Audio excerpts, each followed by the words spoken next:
Thanks so much for watching. I hope you enjoyed it.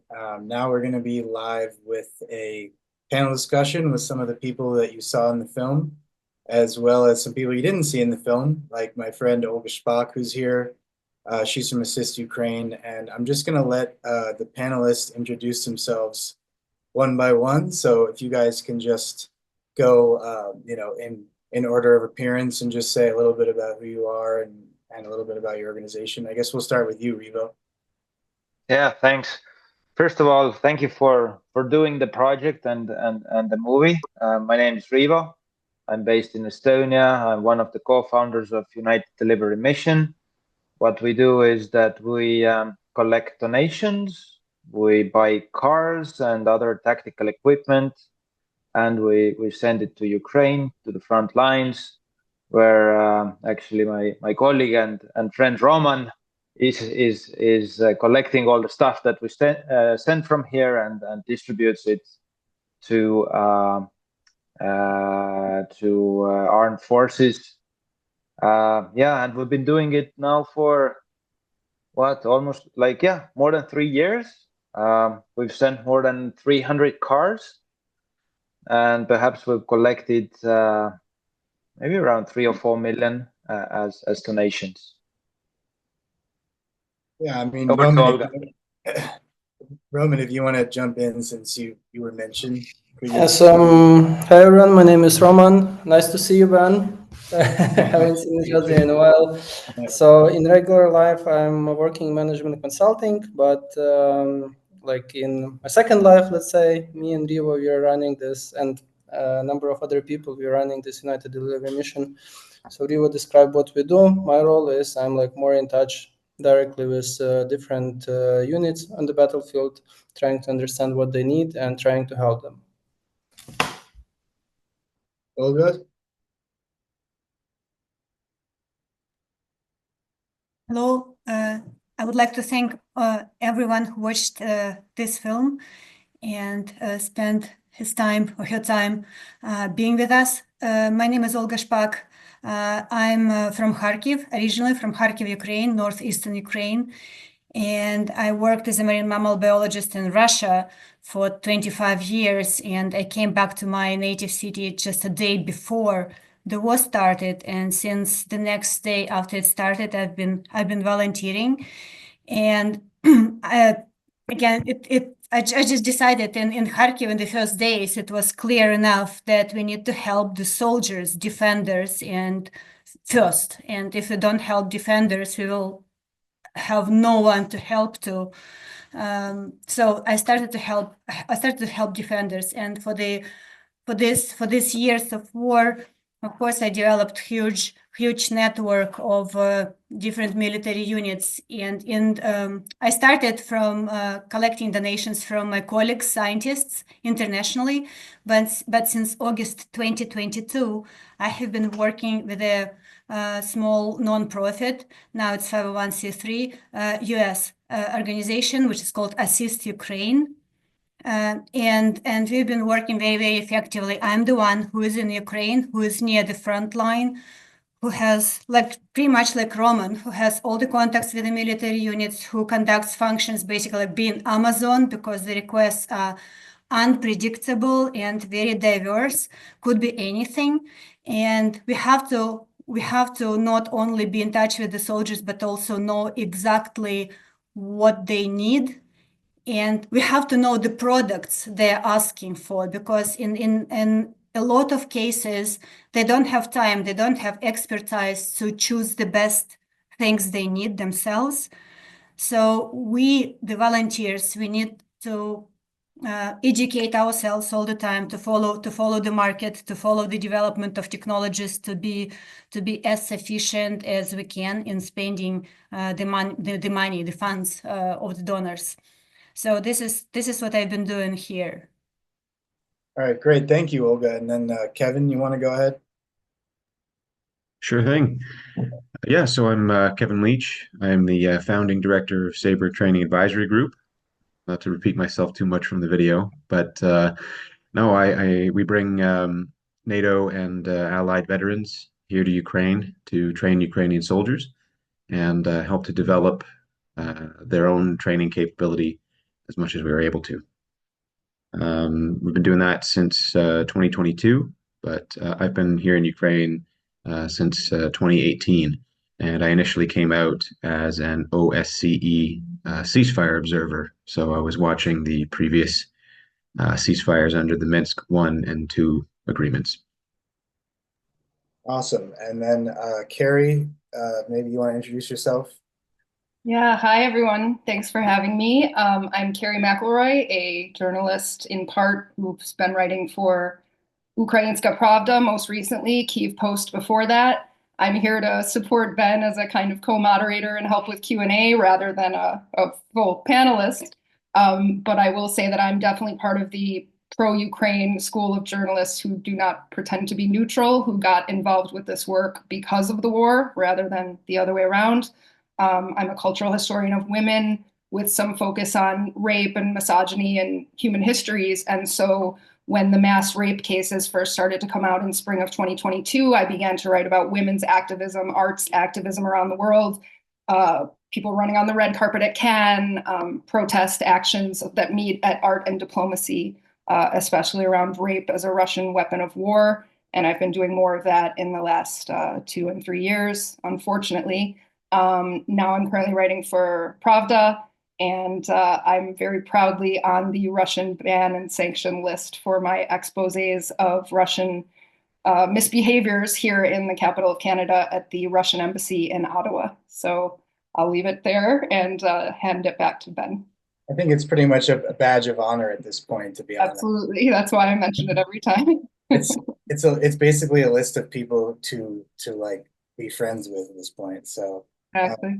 we're taking questions from the audience. We have our first question, and I'm gonna add some too. But the first question from the audience is, how can this important story be broadcast more widely? Which I feel like maybe is more of a question for like me or just like people on the media side. But I don't know. Maybe one of you guys has some insight into that. Just like, how do you get your message across? Like, how do you sort of get this message, how do you get this message to reach people about, I mean, not to be too vague, but just like, how do you get people to, care about the war and donate and support, especially now that we're 3 years in? How has that changed things? I'll just let whoever wants to take it and go for it.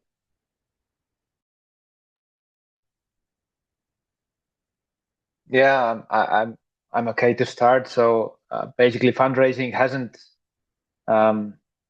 been as hard as it is now. People are really like tired of the matter, and the way we actually approached was that we really started working in with the people we know in our network. So mainly Estonians, also a bit of Lithuanians. Me and Roman, we are both involved with a large management advisory company that operates in Central Eastern Europe. So we did some campaigns among our colleagues and also customers. Over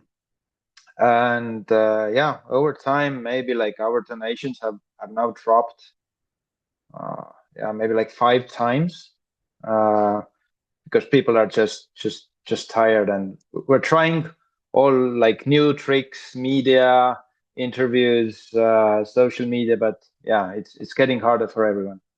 What does some of those new tricks look like?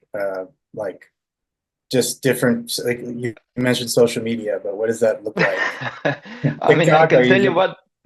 Yeah, I can tell you what we've tried. I mean, we've sold NFTs. We've sold, like Roman has sent us like various, souvenirs or battlefield trophies. We've tried everything, but I think in the end, what helps really is that if you donate and you know that there is an organization that have processes in place, so that the money really ends up on the front line. I think that's what really people appreciate. Mm-hmm. This is a question from the audience for Kevin. Can you explain more about the training you give you mentioned that it was military training and that some people find that controversial. I think we spoke about that, and it's sort of part of a broader issue that I think Olga could speak on too, where people are willing to help, but only if it goes towards non-lethal aid. Maybe you can expand on that a little bit. Yeah, I definitely can. And well, one piece of good news is it seems like people have gotten a lot less hesitant about what they consider lethal in the intervening years. So our training is it's primarily infantry training. So if you think um, every kind of skill that a modern soldier in an infantry role needs to know. So it's everything from marksmanship, communications, tactical movement, first aid. So like immediate, we call it tactical combat casualty care, um, and kind of really everything that you can imagine. We provide training for. We don't do a lot of things with vehicles. Um, we're not very heavily involved in drone training, for example, because there are organizations that are that specialize in that, and it's rather a new branch where the doctrine is being written. So it's interesting. I mean, everyone's kind of working that one out as they go. But yeah, so our training concentrates on the infantry, and it's just because that's one of the things that gets really neglected, both in the training assistance provided by allied countries, and unfortunately by some of the government training here.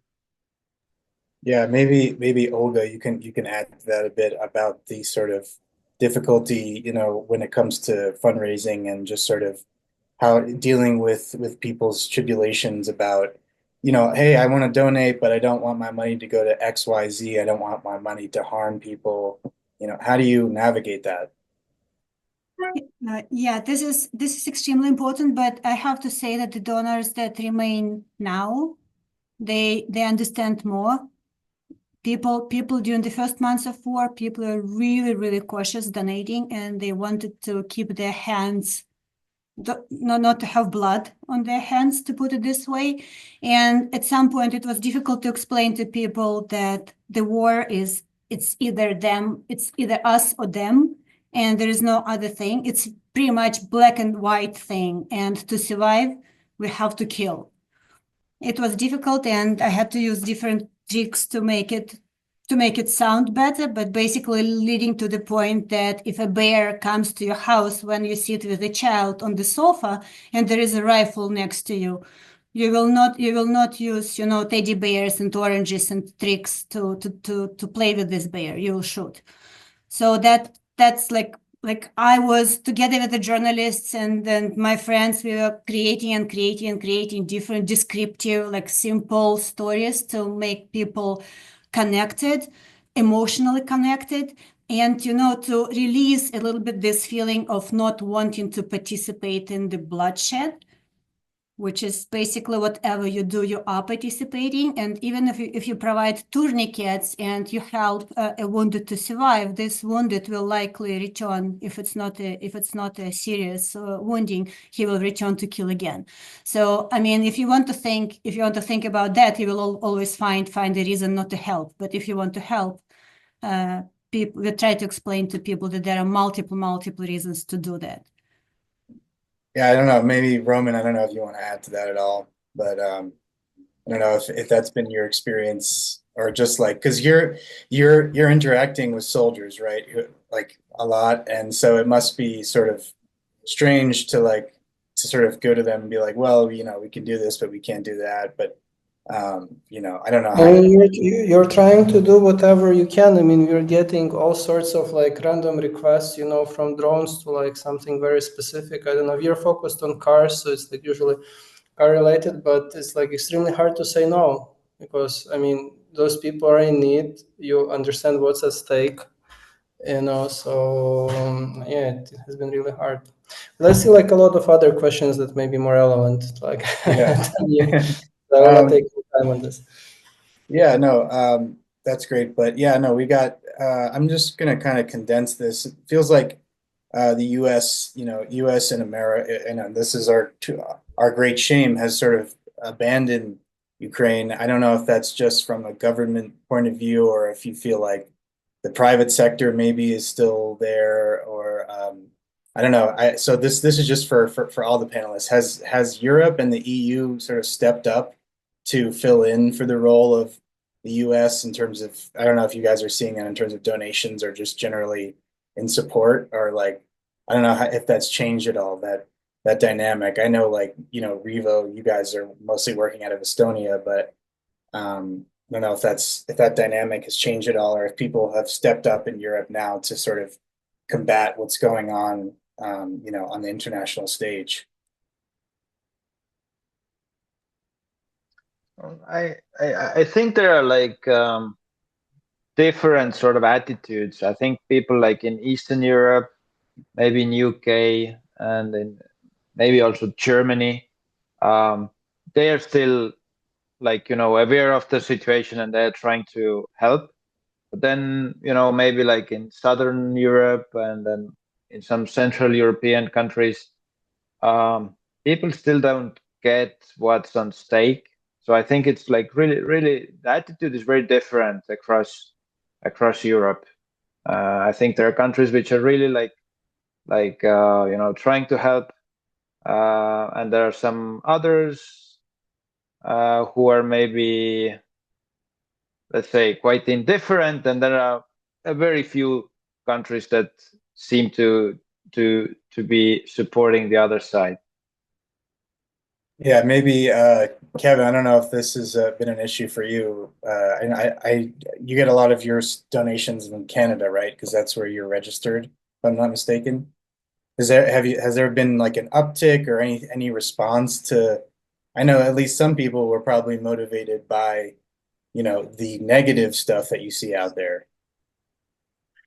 Yeah, actually, we did see a jump in donations and other support when Trump started his little, I don't know, his little jihad, after that kind of ambush interview at the Oval Office.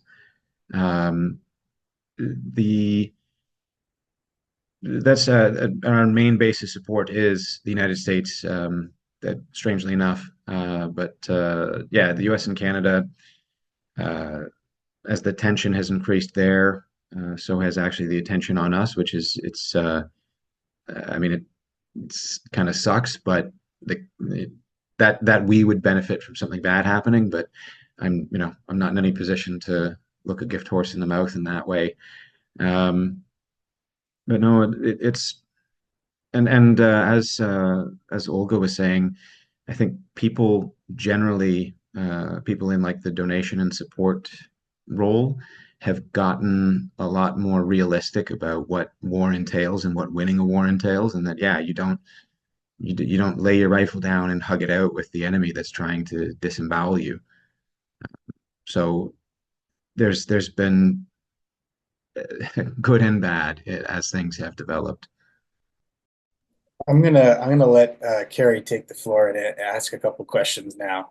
Yeah, and I think too, as a jumping off point into leading up to this next sphere of questions and leading from what Kevin was just alluding to there, the elephant in the room from a kind of meta media analysis perspective, someone had asked in the chat about how do we deal with the waning media influence, both all of you and your roles and those of us in the media, right? We try to keep attention going. Last year, I was on a pretty big media tour. It's nice to hear the Estonian accents again with Archer Regi. A lot of you know him as a pretty prominent pro-Ukraine blogger. And that was our big mission around North America, was to try to get into spaces and get people to remember this was happening. So we have one foot in media and one foot in community activism and fundraising. Along those lines, the other point too would be that this Trumpiness, right? This kind of sucking all the air out of the room. What media we do get right now tends to be this global horse race politics, right? Who's going to sign the rare earth minerals deal? What does Marco Rubio say? And that has very little to do with the realities for everyone else. So I think that's a big challenge. That's just my kind of meta media perspective before I open the floor back to you all. which is, it seems like some of the people in the audience, there's a kind of sphere of questions developing about how can regular people help? Specifically, what do you need? Especially people are asking things like, what if I don't have a lot of money? What's my best resource to give to you? If I can do one thing, what can I do? Or somebody said, obviously trucks and tourniquets are one thing, but what do you see as the item that makes the most strategic impact on the battlefield? So I'll turn that over to anyone who would like to answer that for the audience. Maybe I can try to give my perspective on that. So like if to say what is more important, what is less important, I would say there are like different factors. So generally, I mean, this like weapons and everything, this is more or less provided by the government or like by international aid and so on. And then if you speak with those like more regular, let's say non-lethal things, probably the most requests are coming from like some medicine, like tourniquets and stuff like that, then maybe drones, and then cars. Those are like the most common, areas or goods that are being shipped. And I mean, those cars or car-like spare elements and so on, this is something that people are calling like us, literally every day. And I mean, you really hear those stories when, guys are telling, okay, we were like in an ambush or something, and then we had a couple of wounded guys and your car helped us, to get out of there and save our lives. Those like things are pushing like us like every day, to do this job and to make the difference, I would say. It looked like Olga had something to add there too. I would like regarding the items that I needed. It's very difficult to say what's needed most. There are obvious things the guys mentioned, but could be anything. Sometimes it's difficult to explain to people. Sometimes it's not. And for example, I think it's obvious that communication is vital on the front line. And if you don't know what's going on at the next position, then you may be finished in 15 minutes. And to keep communication going, you need radios, you need charging stations, you need generators. And sometimes when you say that the soldiers need a generator or a power station, then there are questions like, why? Why? Because this is the 21st century and everything is based on technology, and everything runs on like electricity, on batteries, and you need to charge things, and you need to have your tablet with all the special military software, with the maps and with the situation changing. You have to have radios, you have to have like special connectors to charge those radios from any power bank you need, and this is not how they are made for initially. And there are multiple, and every topic you take, you can explain why a thing which may sound strange to a civilian, to someone across the ocean, that this thing can be vital. So it's very difficult to say what is the most important ones. And then we haven't mentioned like people wanted to donate, like we like as Assist Ukraine, only in 2024 we spent $350 plus or minus $1,000 on tactical medicine, buying it directly from North American Rescue. But then people want to give the tourniquets, but they don't want to donate for anti-drone devices because it's called radio electronic warfare. And then for civilians, it's difficult to understand when they hear the warfare, they think it's something military and could be again like lethal, or even if not lethal, it's dangerous. It's unknown, meaning dangerous. And then you have to explain to people that, okay, the tourniquet may save the life of the wounded person, but why don't you donate for something which prevents our defenders to become wounded? It will save the car that you donated, that you raised to donate. It will save the guys. They won't need your tourniquets because it's an anti-drone device. And every time it's just education, which is needed, especially with the donors that want to be involved, and show me the donors that don't want to be involved.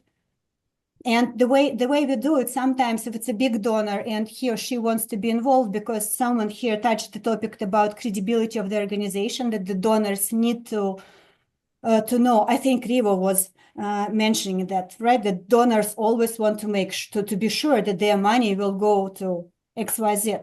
And then for us, for example, if it's a relatively big donation, it's it's worth saying, okay, pay that invoice, please, directly. Don't send money if it's not like, if you don't want tax exempt, if you don't care about it, please pay this invoice. You know what you are paying for, you know exactly what you purchased, and we will prove the delivery. So it's every time it's like, it's not probably the best word, but it's basically it's dancing around those items, around donors explaining. And there are multiple things, and I wouldn't be able to say that there are like most things. There are things that I needed always, and there is a range of them, but sometimes something strange could be vital. I think along those lines too, some people have had sort of just other practical questions, like in your administrative structure, and you've all alluded to the challenges all along, but like in your administrative structure at this point, as donations do tend to go down and then they maybe spike up because of something going on in the news and vice versa, would it be beneficial to work with professional fundraisers or to make partnerships with marketing companies in the West, for example, something like, how United 24 has been successful? Do any of you have any ideas on how maybe to make the global visibility stronger, even with like professional campaigns of some sort?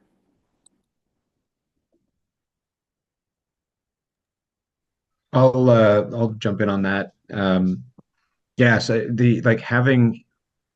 we benefited, like my organization has benefited from having professional marketing people come in and help us translate what we know that we need to communicate into language that people will understand and will be appealing to sort of normal people. Because in my case and most of the sort of executive or director staff in Sabre were mostly military, and what sounds completely clear to us doesn't always reach people that don't have the background that we do. It's just kind of like a professional deformation.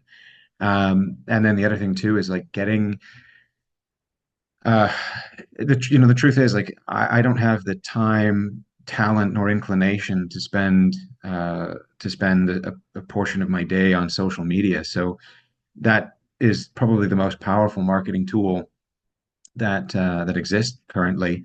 And so we've had a lot of, like, my organization has had a lot of success when I just get on to podcasts and Twitter Spaces and stuff like that. And it, I think what I think it is you get out, you're telling a human story, and you are removing, in people's minds, you are removing whatever it is you're doing as an abstraction and turning it into something concrete. And I think that's probably the most powerful thing. And United 24 is a great example of that. When they get to these, some people would say it's cheesy, but for 90% of the population of the West, these celebrity endorsements are very credible. And it it would help having like, I could tell you from my perspective, it would help my organization a lot to have access to something like that, not on the same scale, but I mean in that vein, because it even goes to your legitimacy when you have a platform, when you're given a platform. um, I mean, rightly or wrongly, unfortunately, because there are some cases where that's been abused, but it does lend legitimacy to an organization or to an individual. So no, it's incredibly effective, and having those people whose talent and skills lend towards communication it's invaluable for frankly, for someone like me who would rather be in front of students with a rifle showing them this, that, or the other thing. Yeah, and you're absolutely right. In kind of like the pro-Ukraine media ecosystem, I think of someone like our Canadian compatriot, Brandon Mitchell, right? Brandon's really effective at going on camera because some people like to do the talking. And as you say, some people like to be behind the scenes. And so and Ben as well, what he's doing, we all have our strengths here. Ben, would you take the follow-up that was about the tourniquet question? I don't want to say it. Sure, yeah. Well, I also I thought it was interesting because Kevin, you mentioned using like X or Twitter.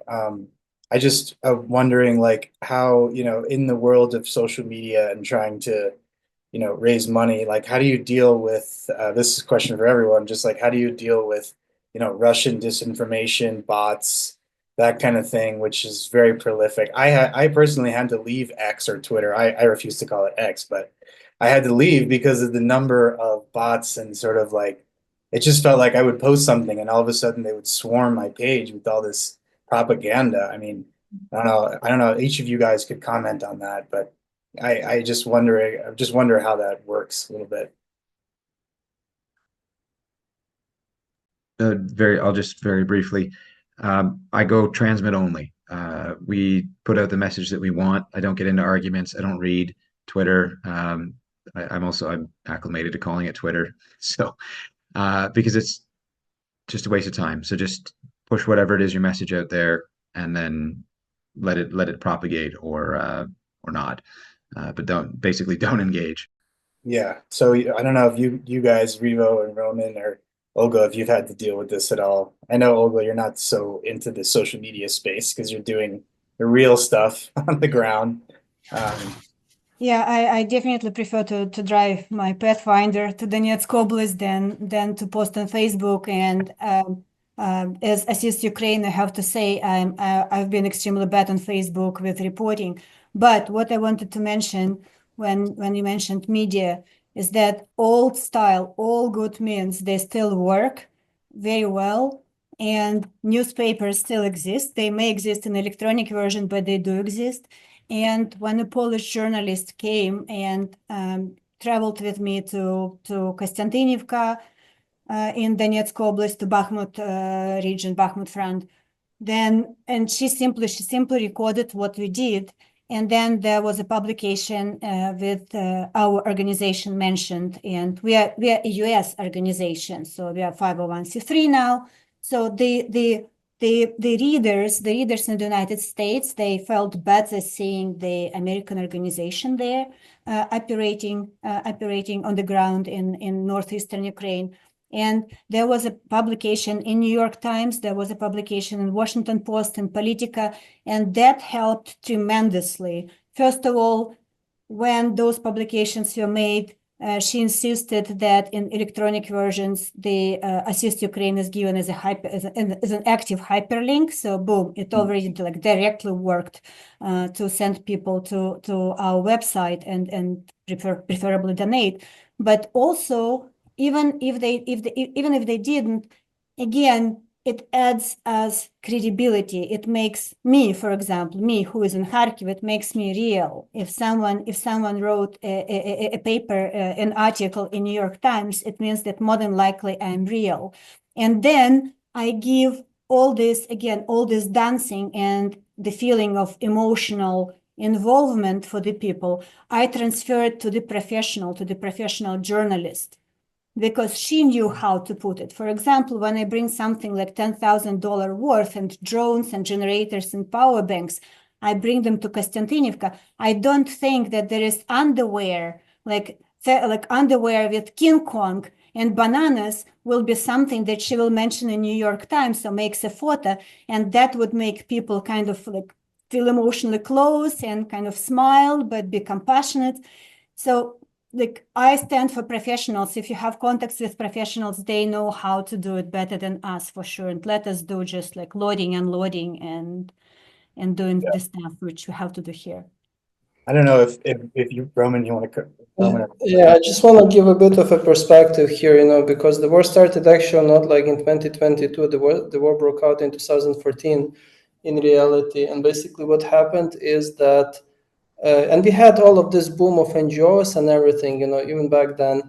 But what happened was that those, let's say, non-institutional NGOs who didn't really invest in communication and so on, they just, melted away, over time because of the, fatigue of the war and everything. There was like less attention to the war over time and so on. So actually investing in communication, I think, is like extremely important to keep you up and running in the long run.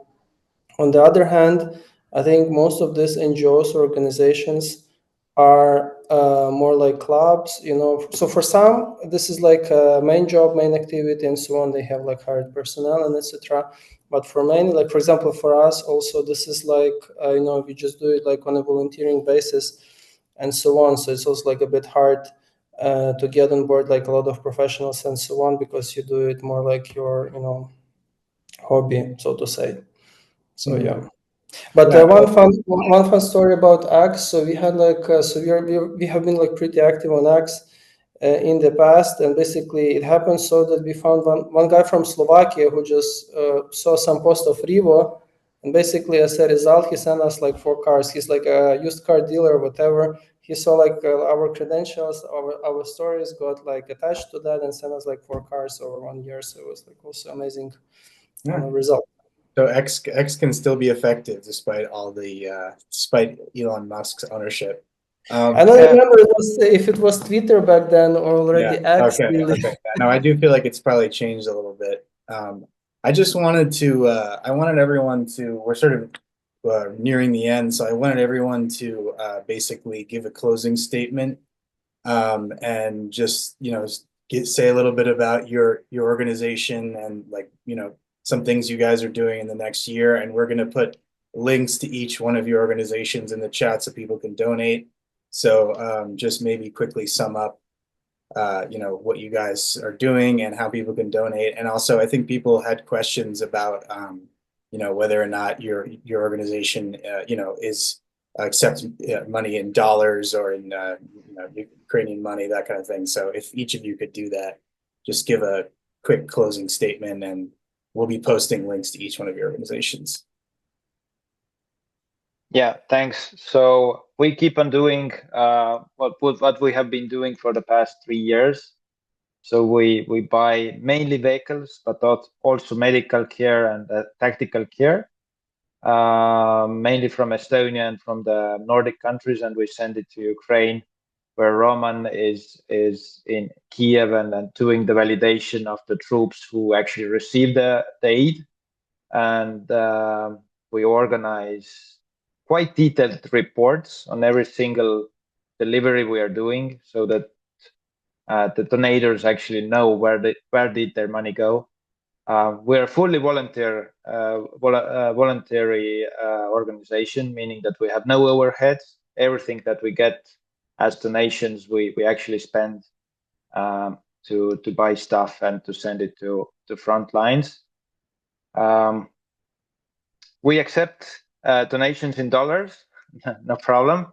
And maybe, as a final remark, I think all of us are a bit tired of it already, but we need to keep on pushing, because us here in Estonia, many of us I was actually born into like Soviet Union, so I have a first-hand experience what it means when those times return, and we don't want that. So we need to keep on pushing, so that maybe later we don't need to regret, and we can avoid the thought that we did so little when there was so much on stake. Go ahead, whoever wants to go ahead. You're muted, Olga. There you go. Yeah, I apologize. Yeah, as I mentioned, I work with Assist Ukraine, and it's a US NGO. It has a 501c3 status. So, of course, it does accept donations in US dollars. We have a Facebook page. Again, I mentioned that unfortunately, I don't have time. We are also zero overhead, so we spend all our money on procurement and logistics, and basically maybe like fuel or postal services to deliver the items to the military units the most, like the cheapest and most effective way we can. So I apologize to those who will look at our Facebook page and won't see much, but we have our 2024 report both on Facebook and on the website as a PDF of my presentation that I did, so you can see what we do, the scope. I mean, in the amount of money and in the amount of things we procured. So you can look at that, and I mean, definitely, as Riva mentioned, we are tired here, and in Kharkiv. You're tired not only because, like, I'm tired not only because I've been volunteering for 4 years, 24/7, not doing anything else, but because it's like every day, Shahed drone attacks don't let you kind of relax much. I mean, we don't pay attention to it much, but when it's close, and you have to. But anyway, so no matter how we are tired, I'm 51, by the way. So a lot of those soldiers, they could be my sons, and they are actually the sons of my classmates. I mean, no matter how tired I am, I don't think I have a choice. And of course, I will do as long as I'm capable, as long as I can do it. So we are not closing. We'll be working hopefully until our victory. The sooner the better. And I would like to use this opportunity to thank everyone who is interested and who is asking questions and who's even saying that if you don't have much money, how we can help. And really, really brief, short message to these people. Please be proactive, because there is always a way to help. Even if you don't have a single dollar, you are a constituent.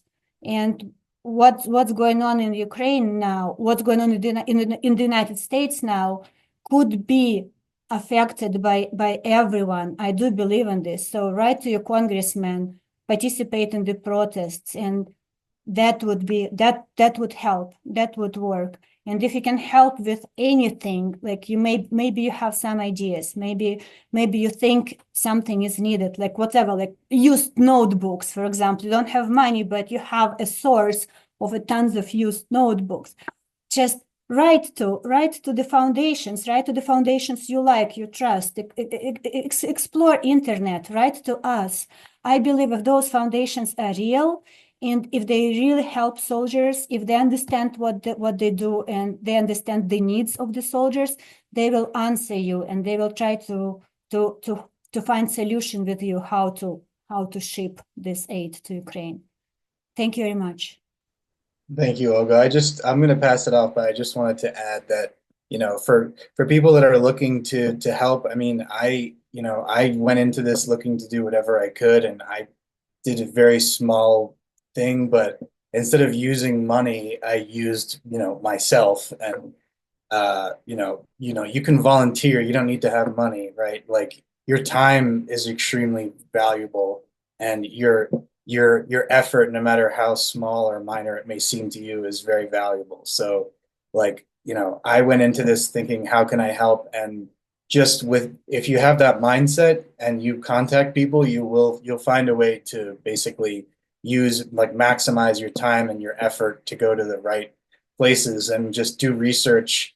And if you want to help, you don't have much money. Like I said, your time is extremely valuable. So if you're someone out there who's thinking, oh, I'd like to do something, blah, blah, blah, blah, just reach out to people, and, they'll find a use for you. Trust me. There is a lot of stuff to be done. And, even just like stuff that you can do at home on your computer, like, you don't even have to leave your house. For people that are asking about that, it's really just a matter of will, honestly, and a desire to help. So I'll pass it back to you guys for your closing statements. Roman, I don't know, you wanted to add to what Revo said, and then maybe I can like spend 1 minute. So yeah, I'm like really thankful for people who are like keep interest like in general in this topic, because it's like 4 years on already, and you don't even realize how that kind of contributes to the spirit here, that people still care, and you still have hope that this world is like not totally broken, and everything. So this is like one of the area how we can also help. You can just like try to be there, try to show some compassion to people, to people, and so on. So yeah, and I fully kind of agree with Ben's statement that if you want to do something, like probably there is a way, to find. There are hundreds of organizations that can put you to work in one or another way, and doing good stuff is actually contagious. So once you did something good once, actually it may be like a snowball effect. I mean, at least that's like my experience with this. So when you start and you see the results and you see the outcome, you're like, you keep doing that because of because you see like that you did something good, and the same impact. So yeah, try to be proactive, and then you can see some results of that. And thank you for supporting Ukraine.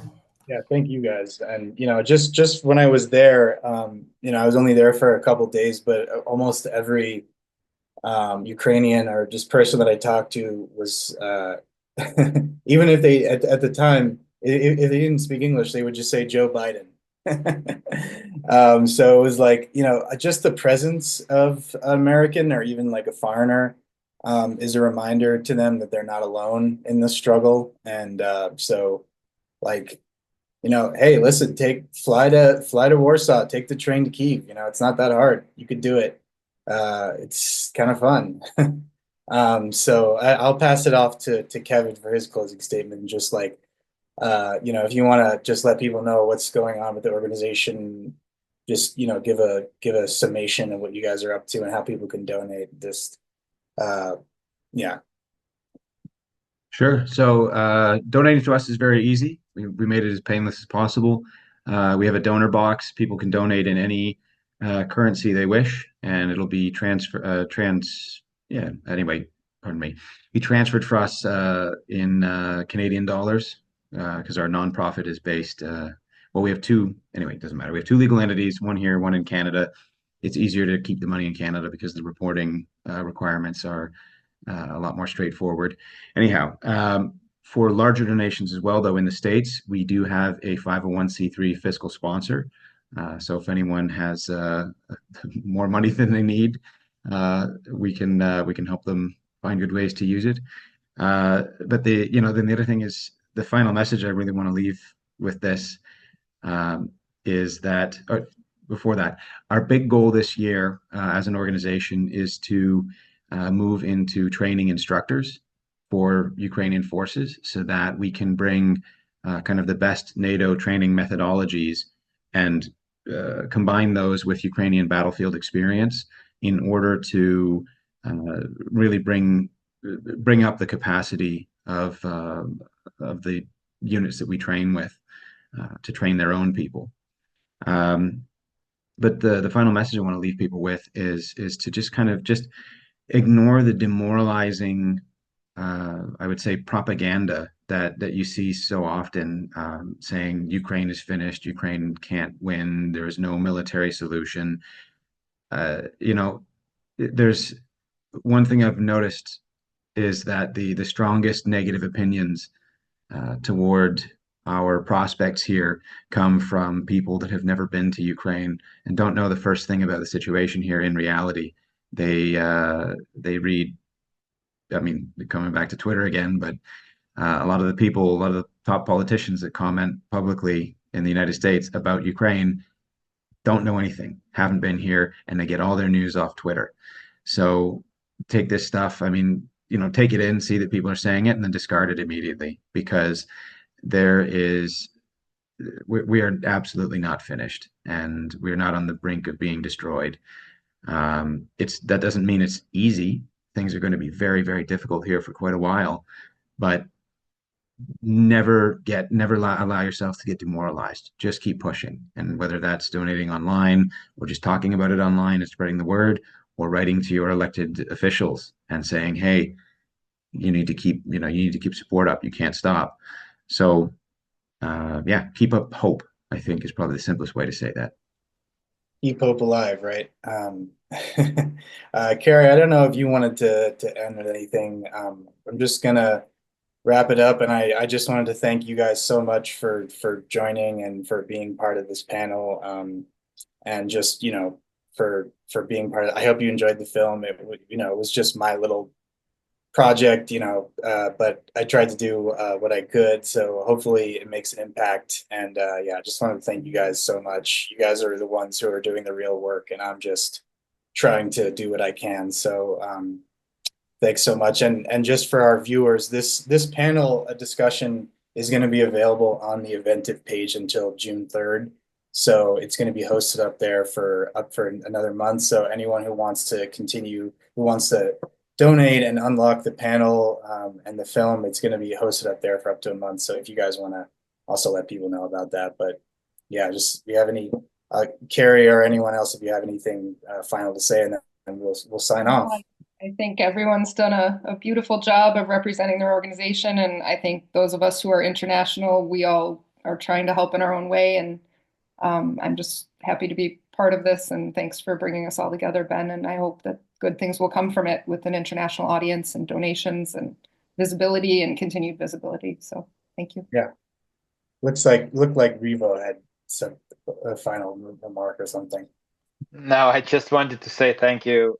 Thanks, Ben, again, and the whole team for organizing this and yeah, preparing the film, the messages, the audience. Thank you so much. Yeah, no problem. It's all you guys, you know. I mean, turns out Facebook is kind of an interesting tool to use.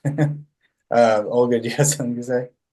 I'm afraid you guys disappear in a minute. Sorry, I'm taking everyone's time. Riva, I can't just like hold on anymore. Like, what's on the background? Yeah. Riva, what do you have on the background? Yeah, I was curious.